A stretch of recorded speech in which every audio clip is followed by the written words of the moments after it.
akong presidente nito, pag inguna ko kakang presyo ng inyong bugas, 35 o 25 per kilo, mo nga masunod.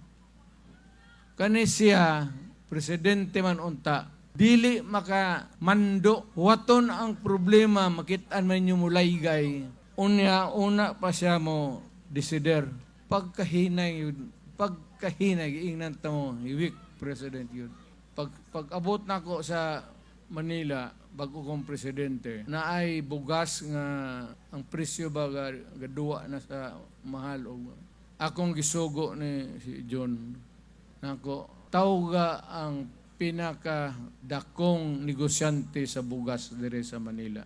Kanang negosyante nga pinakadato nga rin nagnegosyo bugas, Chinese. Way binuang.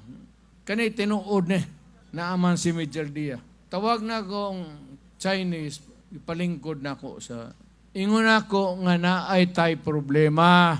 Ang bugas nga rin gabalintong ang presyo. Karon ako takang ingnon o dili gani na mabutang sa hustong presyo, ipapatay ta ka. Pagkahuman, ni gwapo ang presyo. So nawala akong problema.